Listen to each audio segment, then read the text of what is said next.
Hello everyone. सबसे पहले मैं आप सभी लर्नर्स का स्वागत करता हूं इस ऑनलाइन क्लास में। आज हम जो विषय पढ़ने जा रहे हैं, जो टॉपिक पढ़ने जा रहे हैं, उसका नाम है डेरिवेटिव ऑफ इम्प्लिसिट फंक्शंस। अब ये इम्प्लिसिट फंक्शंस होते क्या हैं, इसके बारे में जानेंगे। सबसे पहले आपको बता दें कि हम किसी भी फंक्शन को अभी तक जो हमने पढ़ा वो इस तरह से लिखा है y is equal to f of x की फॉर्म में। इसका मतलब क्या है कि हमने ये भी डिस्कस किया था कि एक ऑर्डर्ड पेयर होता है x कोमा वाई। इस ऑर्डर्ड पेयर में हम इस y को ही f ऑफ x कहते हैं। हमने ये भी पढ़ा कि यहाँ पर जो ये दो वेरिएबल हैं, एक का नाम है x, दूसरे का नाम है y। x is independent variable whereas y is called dependent variable, क्योंकि y जो है वो x की वैल्यू के ऊपर डिपेंड करता है। अकॉर्डिंगली y जो है चेंज होता है। y is equal to f of x की फॉर्म में कौन से फंक्शंस हैं जिनको हम लिख सकते हैं। मान लीजिए मैं इस तरह से क्वेश्चन लिख दूँ x minus 2y is equal to 3। तो ये क्या है, ये फंक्शन हम इसको कन्वर्ट कर सकते हैं इस फॉर्म में y is equal to f of x में। कैसे कर सकते हैं कन्वर्ट। मान लीजिए मैंने 2y को राइट साइड में ले गया, 2y इज़ इक्वल टू क्या बचा हमारे पास, x माइनस 3। तो इस तरह से अब फाइनल जो वैल्यू बच रही है वो क्या है, y is equal to x minus 3 divide ये वाला 2। ठीक है ना। मतलब कहने का हम क्या कह रहे हैं, y is equal to f of x. जो y है वो x के टर्म्स में उसको हम लिख सकते हैं, इसलिए हमने इसका नाम क्या दिया, y is equal to f of x. अगर हम y is equal to f of x की फॉर्म में किसी क्वेश्चन को कन्वर्ट कर सकते हैं, किसी फंक्शन को लिख सकते हैं, तो इसका नाम होता है एक्सप्लिसिट फंक्शन। क्या नाम है इसका, एक्सप्लिसिट फंक्शन। ठीक है ना। अब हम लेकिन यहाँ पर जो हमारा टॉपिक है वो क्या है, derivative of implicit functions. Implicit function क्या होता है, जस्ट ऑपोजिट होता है एक्सप्लिसिट का ऑपोजिट। मतलब अगर हम y is equal to f of x में किसी फंक्शन को कन्वर्ट ना कर पाएँ, तो ऐसे फंक्शंस को हम नाम देते हैं इम्प्लिसिट फंक्शन। अब ये होते क्या हैं, इम्प्लिसिट फंक्शन का एक मैं एग्जाम्पल आपके सामने रख रहा हूँ। वो क्या है कि इस तरह से x plus sine of x y, मान लीजिए, और मैं लिख दूँ यहाँ पर minus 3y is equal to 0। ठीक है ना। चाहे अब हम कोशिश करें, कोशिश एक बार करके देखते हैं, क्या हम लिख सकते हैं इसको, 3y is equal to x plus sine of x y. ठीक है ना। अब यहाँ से y is equal to form में आ गया, लेकिन यहाँ पर y राइट साइड में अवेलेबल है ना। y is equal to f of x में कन्वर्ट करना अभी मुश्किल है, नहीं हो रहा है ये। ठीक है ना, ये नहीं हो रहा है। अगर नहीं कर पा रहे हो तो ऐसे फंक्शंस को हम क्या नाम देते हैं, ऐसे फंक्शंस को हम नाम देते हैं इम्प्लिसिट फंक्शंस। ठीक है ना। चाहे फंक्शन एक्सप्लिसिट फंक्शन हो, चाहे फंक्शन इम्प्लिसिट फंक्शन हो, डेरिवेटिव हम निकाल सकते हैं। अब डेरिवेटिव कैसे निकालते हैं उसके ऊपर डिस्कस करेंगे। हम क्या करते हैं, यहाँ पर लिखेंगे differentiating with respect to x we get. ठीक है ना। अब क्या हुआ कि x का derivative with respect to x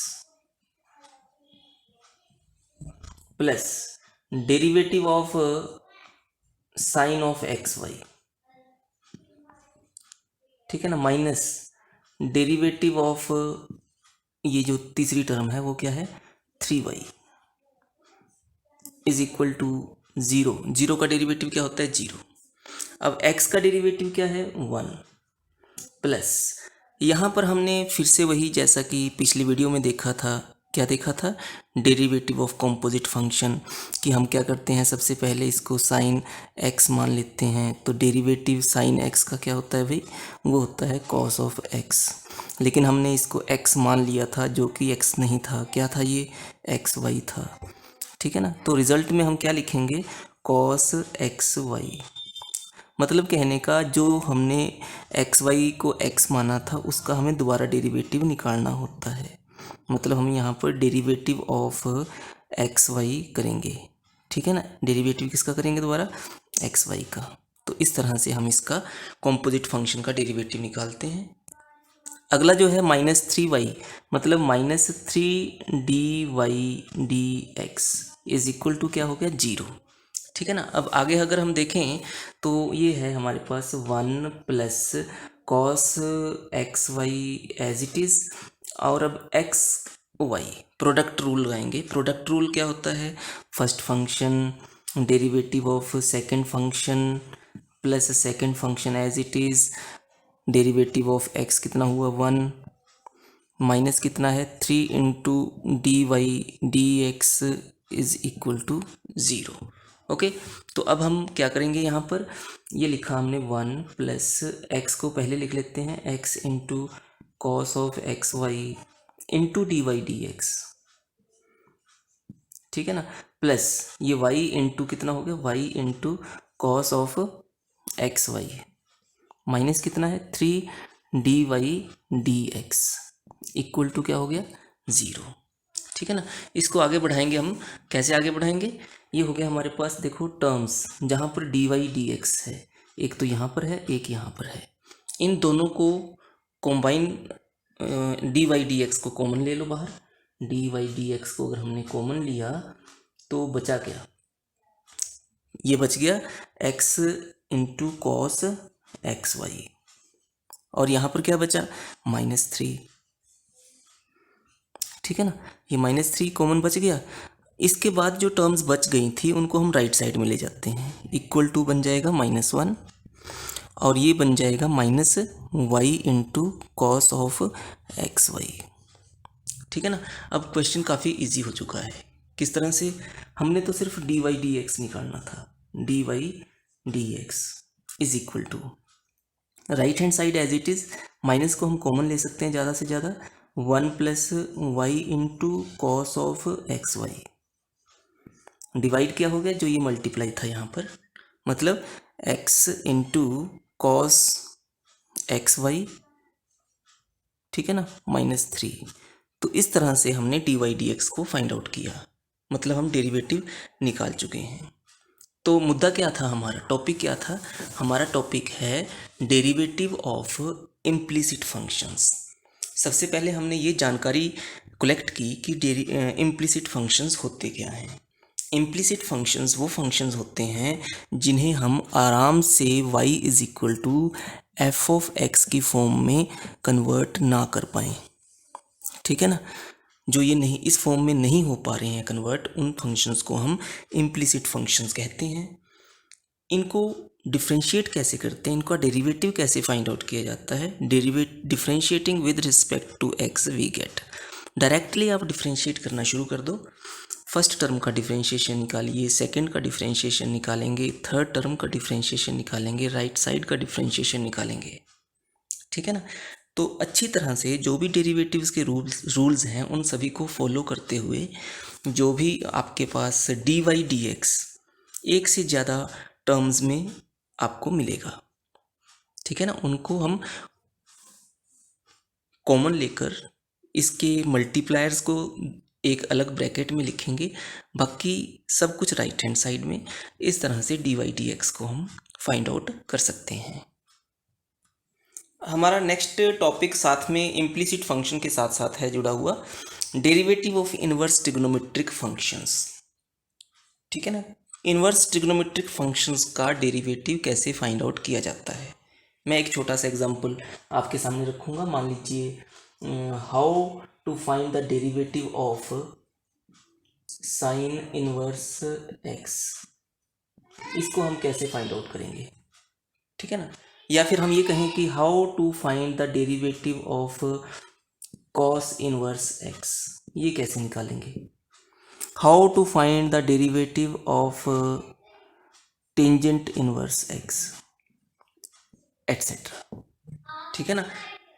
derivatives, inverse trigonometric functions का डेरिवेटिव क्या होता है और इसको कैसे फाइंड आउट किया जाता है। एक फर्स्ट जो है हमारे पास, इसको सॉल्व करके आपको समझाने की कोशिश की जाएगी यहाँ पर भी।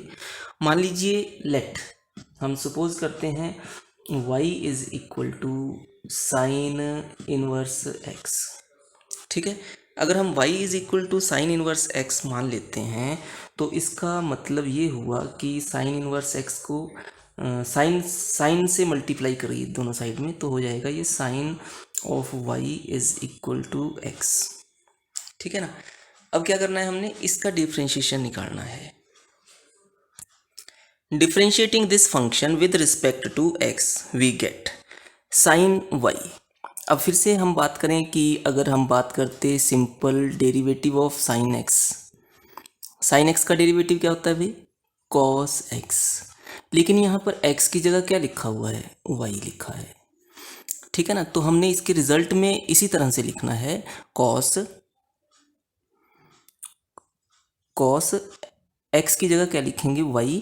लेकिन कॉम्पोजिट फंक्शन में चेन रूल में हमने देखा था कि इसका दोबारा डेरिवेटिव निकालना होता है, मतलब dx of y is equal to x है। x का डेरिवेटिव क्या हुआ भाई, 1। तो इस तरह से हम कंक्लूजन क्या निकाला जा रहा है कि dy dx is equal to 1 divide cos y। ठीक है ना। अब हम रफ वर्क साथ साथ में यहाँ पर देख रहे हैं क्या कि कॉस स्क्वायर या फिर हम ये कहें sign square y plus cos square y, बोलो कितना होता है, 1। मतलब कॉस स्क्वायर y कितना हुआ, is equal to 1 minus sine square y। इस तरह से हम क्या कहेंगे, हम लिखेंगे वैल्यू कॉस y की 1 डिवाइड कॉस y का मतलब क्या हुआ, स्क्वायर रूट ले लो।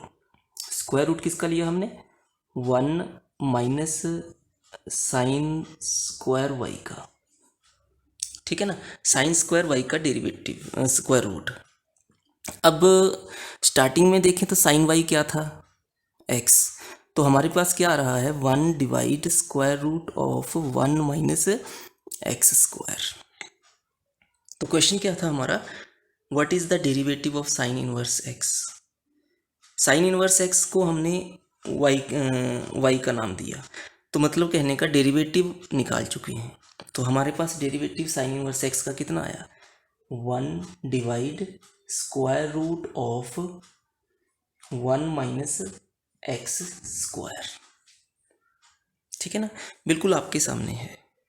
How to find the derivative of inverse trigonometric functions, ये था, इसको सॉल्व करके हमें मिला। इसी तरह से अब हम फाइंड आउट कर सकते हैं डेरिवेटिव कॉस इनवर्स एक्स का भी। कॉस इनवर्स एक्स का डेरिवेटिव बिल्कुल सेम यही है, जस्ट हम एक माइनस का साइन साथ में अटैच करेंगे। -1 divide square root of 1 minus x square. ये कैसे मिला, इसको भी बिल्कुल इसी फर्स्ट पार्ट की तरह हम सॉल्व कर सकते हैं। अभी ज़रूरत नहीं है, क्योंकि हमारा जो टारगेट है एग्ज़ाम ओरिएंटेशन, एग्ज़ाम को फोकस में रखना है। ठीक है ना, हर चीज़ को हमने बारीकी से समझना तो ज़रूर है, लेकिन उसमें उलझना नहीं है।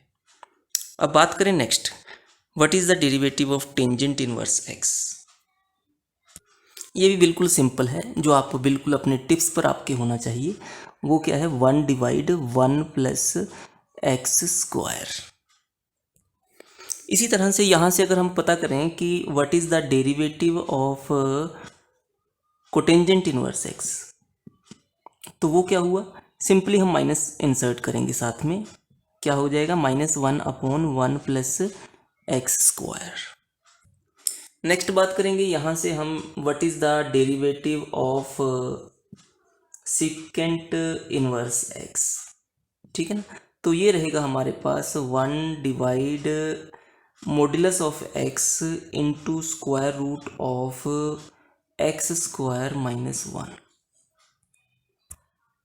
लास्ट क्या है, what is the derivative of reciprocal, क्या है भाई, कोसिकेंट इनवर्स एक्स।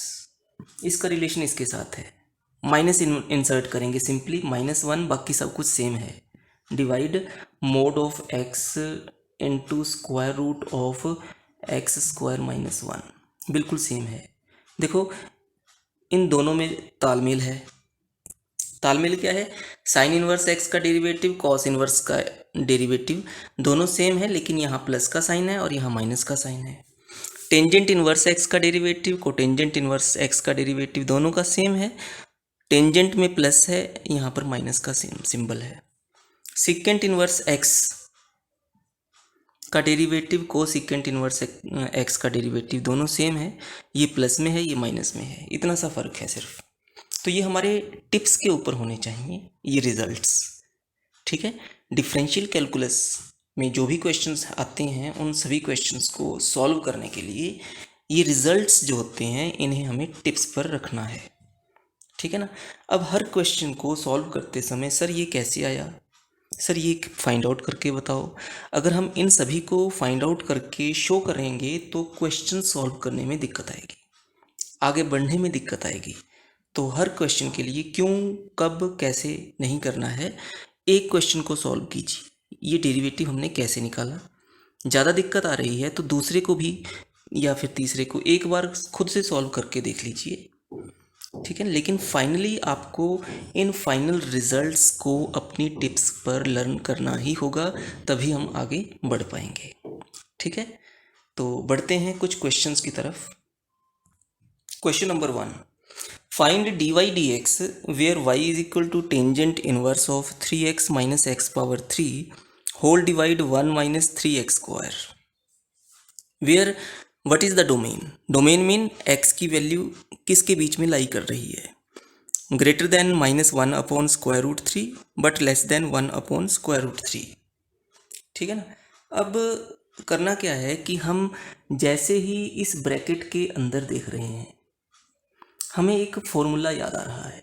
वो क्या है, 3x की जगह अगर हमारे पास टेंजेंट थीटा होता माइनस टेंजेंट क्यूब थीटा हो गया, divide 1 minus 3 tangent square theta, ठीक है ना। मतलब कहने का हमने क्या किया, x की जगह अगर क्या होता टेंजेंट थीटा होता तो ये किसका फॉर्मूला था, ये फॉर्मूला किसका था, ये है टेंजेंट 3 थीटा का। टेंजेंट 3 थीटा की वैल्यू होती है ये, ठीक है ना। अकॉर्डिंगली हम साथ साथ में यहाँ पर भी देखेंगे कि क्या हो रहा है। मतलब कहने का हमने x की वैल्यू को क्या पुट कर दिया, हमने x की वैल्यू को सब्स्टिट्यूट किया टेंजेंट थीटा, तो क्या हो गया less than 1 upon square root 3, greater than क्या है जो है लिखा हुआ -1 अपॉन स्क्वायर रूट 3। अब क्या करेंगे, टेंजेंट इनवर्स से मल्टीप्लाई करो तीनों मेंबर्स को, पहला मेंबर, दूसरा मेंबर, तीसरा मेंबर, तो ये हो जाएगा हमारे पास tangent inverse -1 upon square root 3 greater than tangent inverse और टेंजेंट कट जाएगा, क्या बचेगा थीटा, और यहाँ पर भी लिखेंगे tangent inverse of 1 upon square root 3। अब देखो भाई टेंजेंट 30 डिग्री जिसे हम π/6 बोलते हैं की वैल्यू कितनी होती है 1 अपॉन स्क्वायर रूट 3। इसी तरह से पॉजिटिव एंगल मतलब एंटी क्लॉकवाइज, टेंजेंट ऑफ -π/6 की वैल्यू कितनी होती है, नेगेटिव एंगल मतलब क्लॉकवाइज, इसकी वैल्यू क्या होती है -1 अपॉन स्क्वायर रूट 3, ठीक है ना। तो इस तरह से मतलब कहने का हम यहाँ से क्या निकाल सकते हैं, tangent inverse -1 upon square root 3 की वैल्यू को, वो क्या हुई -π/6। मतलब कहने का tangent inverse -1 upon square root 3 की जगह हम क्या लिख रहे हैं -π/6। इसी तरह से हम यहाँ से निकाल सकते हैं क्या, टेंजेंट इनवर्स 1/√3 की वैल्यू को, वो कितनी हो गई, π/6। तो यहाँ पर हम लिख रहे हैं थीटा ग्रेटर देन, ये लेस देन किससे, π/6। लेकिन जैसे ही हमने इसको सॉल्व किया तो हमें किसका फॉर्मूला मिला, टेंजेंट 3 थीटा का। तो हमने इसको 3 थीटा बनाना है। तो 3 थीटा मतलब हमने 3 से मल्टीप्लाई करना है। 3 इंटू -π/6 कितना हो गया, -π/2। ग्रेटर देन कितना हो गया, लेस देन π/2, ग्रेटर देन -π/2। तो मतलब कहने का, अब हम इस ब्रैकेट के बाहर क्या था लिखा हुआ, दिस इज टेंजेंट इनवर्स। तो यहाँ पर भी क्या है, टेंजेंट इनवर्स। अब ये टेंजेंट इनवर्स और टेंजेंट आपस में कट जाएंगे, इक्वल टू क्या चल रहा है यहाँ पर, y इक्वल टू, ठीक है ना। मतलब y is equal to tangent inverse और टेंजेंट आपस में कट जाएंगे, क्या बचेगा, 3 थीटा। क्यों कटेगा, क्योंकि ये जो था, ये जो एंगल है वो -π/2 और +π/2 के बीच में लाई करता है, जो कि किसकी डोमेन है, टेंजेंट की, ठीक है ना। टेंजेंट इनवर्स हम तभी इसको हम 3 थीटा लिख सकते हैं। अब बात क्या है, 3 थीटा, थीटा किसको कहा गया था, याद करो। थीटा हमने कहा था x को, x इक्वल टू हमने टेंजेंट थीटा कहा था। सो यहाँ से हम निकालें तो थीटा की वैल्यू क्या हो गई, टेंजेंट इनवर्स x। थीटा की वैल्यू क्या है, टेंजेंट इनवर्स x। तो हम यहाँ लिख रहे हैं 3 टेंजेंट इनवर्स x, मतलब y is equal to 3 tangent inverse x। इसलिए अब हम बड़े आराम से डेरिवेटिव निकाल सकते हैं, dy/dx इज इक्वल टू 3 तो कांस्टेंट है एज इट इज़, और टेंजेंट इनवर्स x का डेरिवेटिव जस्ट अभी हमने डिस्कस किया था। टेंजेंट इनवर्स का डेरिवेटिव क्या होता है, 1/1 + x², ठीक है। तो देखो डेरिवेटिव लास्ट में सिंपल था, उससे पहले क्या था, हमने थोड़ा सा इसको डिस्कस किया, इसको सिंप्लीफाई किया, ठीक है ना। सिंप्लीफाई करना, एक फॉर्मूले को अपने दिमाग में रखना। 11th क्लास में हमने क्या पढ़ा था, ट्रिग्नोमेट्री का बेस क्या है, उनको भूलना नहीं है। इन सभी बातों को ध्यान में रखते हुए डोमेन क्या होता है, टेंजेंट इनवर्स टेंजेंट के साथ कैंसिल कब हो सकता है, जब ये पर्टिकुलर रेंज में पर्टिकुलर डोमेन को भी हमने ध्यान में रखना है, ठीक है। तो इस तरह से डेरिवेटिव इसका निकाला जा सकता है। इसी तरह से हम लेते हैं अगला question, question number 2। Question number 2 में क्या है, find dy/dx where y is equal to sin inverse of 2x into square root of 1 minus x², where x is greater than -1/√2 less than 1/√2, ठीक है ना। तो अब हम क्या करें, इस क्वेश्चन को कैसे सॉल्व करें। सबसे पहला वही टारगेट, हमारे पास टारगेट क्या है, ये 1 माइनस, अगर हमारे पास इस तरह से होता 1 माइनस एक्स की जगह मान लीजिए मैं कहूँ साइन थीटा होता, तो ये हो जाता है sin²θ। एक्स की जगह क्या लिखा हमने, साइन थीटा, तो साथ साथ में यहाँ पर भी लिखेंगे sine theta is less than 1/√2, greater than किसके, -1/√2, ठीक है ना। एक्स, इसको भी हम साथ में देखें तो क्या हो गया, ये 2x को क्या लिखा हमने, साइन थीटा, ठीक है, और ये ब्रैकेट के अंदर, सिंपल। आगे चलें तो क्या हो जाएगा, this is 2 sine theta, 1 minus sin²θ क्या होता है, cos²θ, स्क्वायर रूट हटाएंगे तो क्या बचेगा, cos थीटा, ठीक है ना। अगला फॉर्मूला तैयार है, 2 sin θ cos θ, क्या होता है ये होता है sin 2θ, ठीक है। और इसके बाहर ब्रैकेट में क्या लिखा हुआ था, अब देखते हैं, y इज इक्वल टू क्या लिखा था, ये साइन इनवर्स और यहाँ पर भी y is equal to sine inverse, यहाँ पर भी क्या हो गया, y is equal to sine inverse. अब ये साइन इनवर्स के साथ साइन जब टकराएगा तो ज़रूरी नहीं है कि सिर्फ हम सिंपली 2 थीटा लिखें, y is equal to 2 theta लिखें। 2 थीटा हम तभी लिखेंगे जब 2 थीटा की वैल्यू लेस देन और इक्वल टू क्या हो, π/2, ग्रेटर देन और इक्वल टू क्या हो, -π/2। ये सबसे पहली ज़रूरत है, ठीक है ना। साइन इनवर्स साइन 2 थीटा को हम 2 थीटा तभी लिख सकते हैं जब 2 थीटा इज लेस देन और इक्वल टू π/2, ग्रेटर देन और इक्वल टू -π/2। बहुत इंपॉर्टेंट है ये। तो अब हमने करना क्या है, जैसा कि हम प्रोसीड कर रहे थे, यहाँ पर इसका डोमेन जो है हम चेक कर रहे हैं। क्या चेक कर रहे हैं, साइन इनवर्स, दोनों साइड में लेकर चलते हैं। साइन इनवर्स, ठीक है, कितना हो गया, -1/√2, ग्रेटर देन थीटा बच गया अकेला, लेस देन यहाँ पर साइन इनवर्स 1/√2, ठीक है ना। वही रूल याद करेंगे कि साइन 45 डिग्री, जिसे हम π/4 कहते हैं, की वैल्यू क्या होती है भाई, 1/√2। इसी तरह से साइन ऑफ -π/4 की वैल्यू क्या होती है, वो भी क्या होती है, -1/√2। तो मतलब कहने का हम क्या लिख सकते हैं, साइन इनवर्स 1/√2 को π/4 लिख सकते हैं। इसी तरह से इसकी वैल्यू को -π/4 लिखा जा सकता है, -π/4, और ये हो गया थीटा और ये हो गया π/4, ठीक है।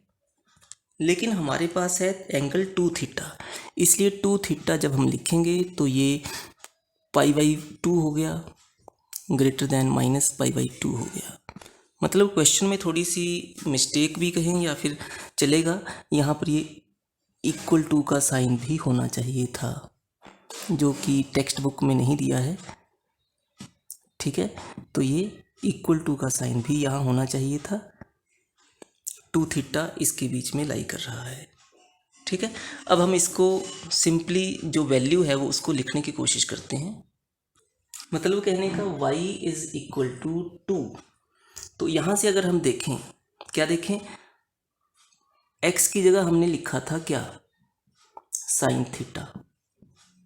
सो थीटा की वैल्यू क्या है, साइन इनवर्स x। तो ये theta is equal to sine inverse x हम यहाँ पर सब्स्टिट्यूट कर रहे हैं, साइन इनवर्स x। देखो अब कितना क्वेश्चन सिंपल हो चुका है। देयरफॉर अगर y की वैल्यू ये है तो हमें तो फाइंड आउट करना है भाई dy/dx। तो 2 तो कांस्टेंट है, और साइन इनवर्स x का डेरिवेटिव जस्ट अभी हमने डिस्कस किया था, वो क्या था, 1/√1 -x²। तो ये है हमारा फाइनल रिजल्ट। इस तरह से हम फाइंड आउट कर सकते हैं dy/dx। तो ये क्वेश्चन था हमारा। क्वेश्चन क्या था, find dy/dx if y is equal to sine inverse of 2x into √1 - x², where this condition is given, x is this. Okay, तो बहुत सिंपल है इन क्वेश्चंस को सॉल्व करना। इम्प्लिसिट फंक्शंस का नाम दिया जाता है इनको। आज की वीडियो में इतना ही। Thank you.